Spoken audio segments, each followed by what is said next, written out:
Ladies and gentlemen, SideStrafe back with World of Warships, and I've got some replays for you. First one featuring the USS Iowa, Tier 9 American battleship, and I've been playing this game quite a bit lately. Thoroughly addicted once again. We'll see how long that lasts. But the two matches I have for you today were from yesterday's live stream. Some decent games, so I thought I would share. Please keep in mind that the replay files within World of Warships tend to be a bit on the buggy side, so you might see icons kind of moving around, perhaps some missing UI elements. Notably, the aiming reticle seems to be missing some notches. Speed gauge not showing its setting either. Hopefully they'll work on that. As most of you know, the replay setting within World of Warships isn't officially supported. You have to modify a configuration file to get it to work. But I guess maybe this is why they're still working on it, as World of Tanks does fully support it. It is built into the menu. But anyways, with that said, the replay should still be in fighting condition. All the important aspects are present. But I haven't really featured the USS Iowa in a video, mostly because I like to fully upgrade ships before doing so. And the other day I finally managed to buy Hull C, as well as equip the ship with the modules I deem necessary for success. Right now we're just trying to go to town on some immediate targets, but one lesson that I think we can learn from this matchup is how important patience is. And you can see here I'm not going very fast. And the whole point of this is to keep the strongest part of the ship facing forward. So you want to fight from the bow of the ship. You've got 6 massive guns on the front, and you are able to do quite a bit of damage. As you can see there, that appeared to go into the aft gun turret there. And while there was another ship that was closer, you can see he's facing front. He's a harder target to hit. We're dealing with an angle here. So I decided to switch for somebody that was facing broadside to me. And you have to think about the fact that your enemy is looking for a flat target. Your enemy is looking for a broadside, especially if you're in a easy-to-kill ship. If you're in a cruiser, these days there's a lot of battleships out there, especially with ships coming out like the Scharnhorst, which are pretty much cruiser killers. They're waiting for a cruiser to be broadside. They're waiting for that screw-up. And, you know, sometimes it's an accident. Sometimes you're trying to avoid an island or a friendly. Or maybe you're trying to evade another hostile, but in doing so, it flattens you out to somebody else. And here we have the Atago, who is once again flat. And because of that, double Citadel hit there. He's a fairly lengthy ship, and so he takes the hit. Now, here with me getting torpedoed, the lesson to learn will be that if you are going very slow forward, or if you're reversing or stopped, that means that you're going to have less of a chance to evade a torpedo spread like that. So you got to be careful about doing what I'm doing here. Being patient can have its downsides, I guess, when dealing with those types of torpedoes. We saw them coming from a long way, but the spread was enough to impact the ship. Not insane damage. We're still good to go. As long as we don't take much more of that, we'll be fine. But again, here we're just looking for flat targets, and the longer your ship, the more careful you have to be, because you are primary for a lot of these ships out here that are just looking for something that they'll have less difficulty in hitting. So once again, he kind of flattens out.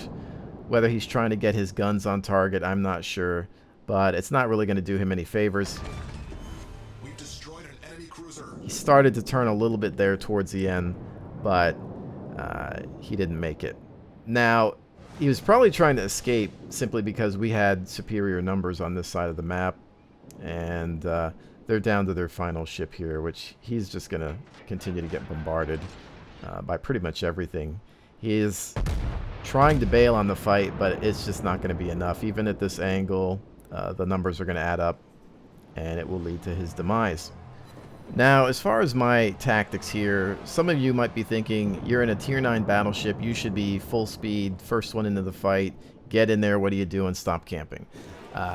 And the thing that I will tell you is that I'm a very situational player. There's a time and a place for offense and defense and everything in between. And in this situation, it was about supporting the people that were capturing the point in front of us. If you go too far in, overextend, you're often able to get hit by torpedoes quite easily. Especially the higher tier you are, the more likely you are to face Japanese long lance torpedoes or any torpedo that has extremely crazy range to the point where you can't even see the destroyer. All of a sudden, there's torpedoes that have crossed half the map to get to you. And so that's why you don't always want to be the first one in, especially if you're not mobile. And the Iowa, if you look at this thing, it's a really long ship, so very easy to hit with a torpedo. On top of that, you might potentially get hit by carrier-based planes. Not always, because a smart carrier captain tends to avoid the Iowa since it's got great anti-aircraft capabilities, but there's always a reason for me not wanting to charge in. I am the kind of player that analyzes the mini-map. I like to see where my allies are going. If everybody's pushing together, then I'm going to be right there with them. But if people are kind of wishy-washy and they're not going in, then I'm going to skirt the area. If we've got destroyers and cruisers capping, then I'm going to support them from behind. You want to keep your ship in the fight to the end. You want to keep those guns singing. And there's absolutely nothing wrong with not charging head in. Yeah, you're in the battleships. And a lot of people think like World of Tanks, heavy tank, go up in the front, be the guy hard charging. But you just got to wait for the right moment to do that. Here we have the advantage. We're winning this match. We've got more ships. It's okay to go forward a little bit more. Go full speed. Join the rest of the team and attack. But never give in to pressure. You know, sometimes you're going to see people in a chat trying to tell you what to do, and they might be yelling at you. But often that person has already died, and they're mad because they died, and they're going to blame you for their mistake because they're impatient. They're going to want to take it out on somebody else. Why weren't you there to support me? You know, you just got to not let that get to you. Nice thing about World of Tanks is you can turn off the chat. Here you can't do it yet. I think somebody said that you can mod it out, but you know, once in a while you run into people that are talking tactics and it's not so bad. But don't give in to peer pressure in these video games. You know, that there's no tournament money on the line. Just try to have fun with it. I'm not saying camp at the back of the map and be useless.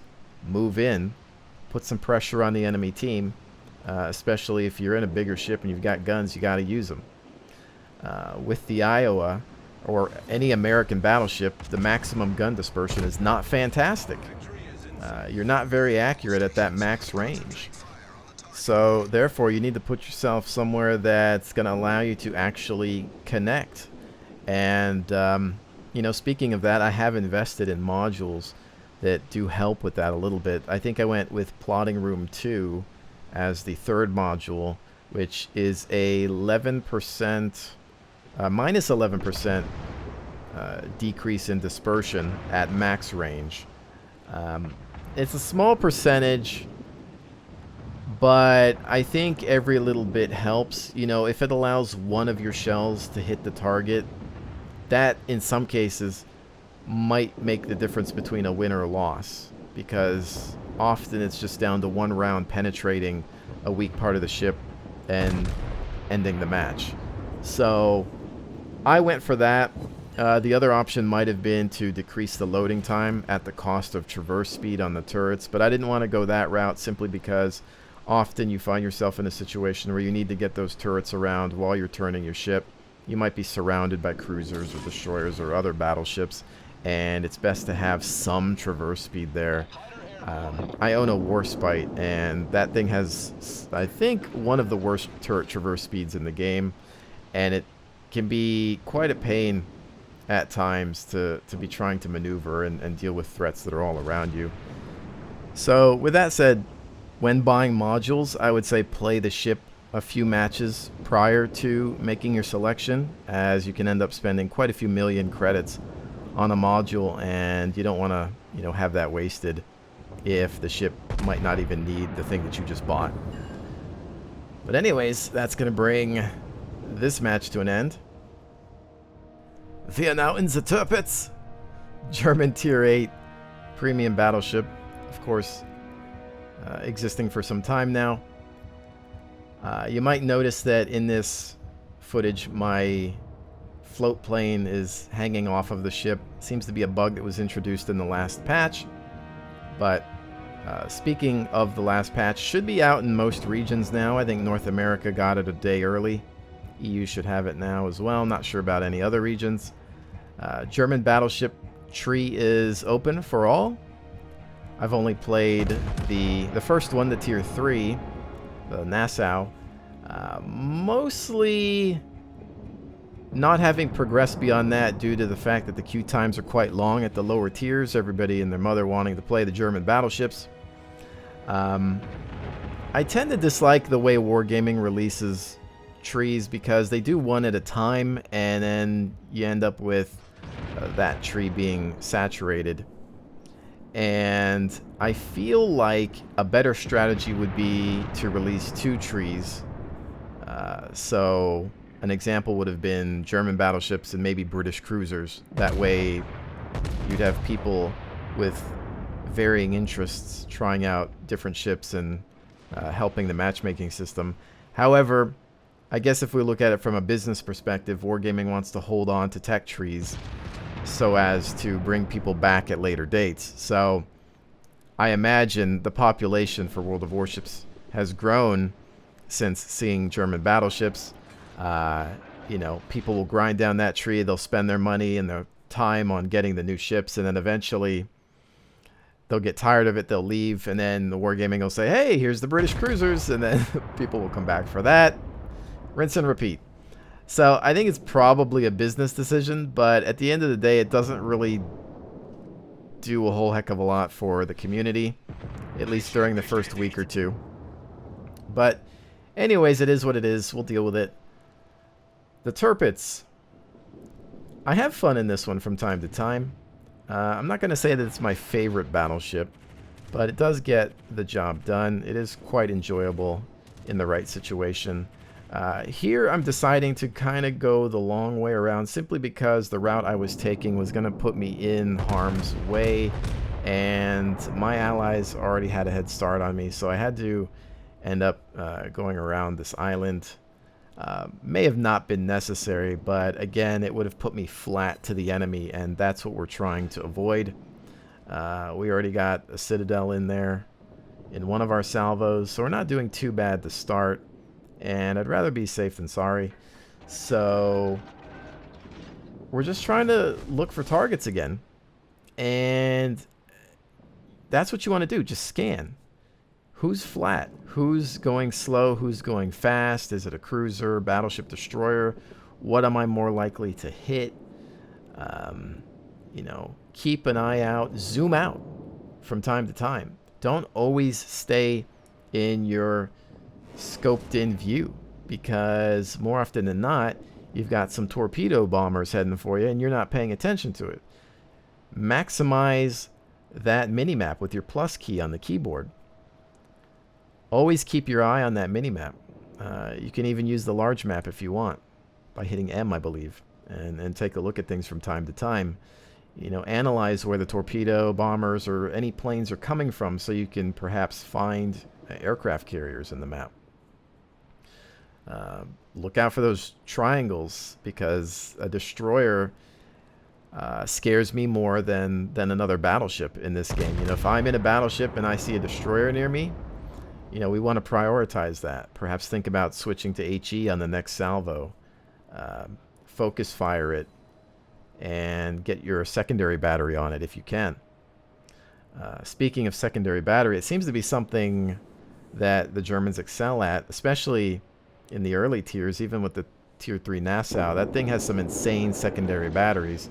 The primaries are not necessarily amazing. The gun dispersion early on is pretty poor, but the thing will light up any destroyer that comes near it, and you can, of course, prioritize for more effective fire, which is pretty nice.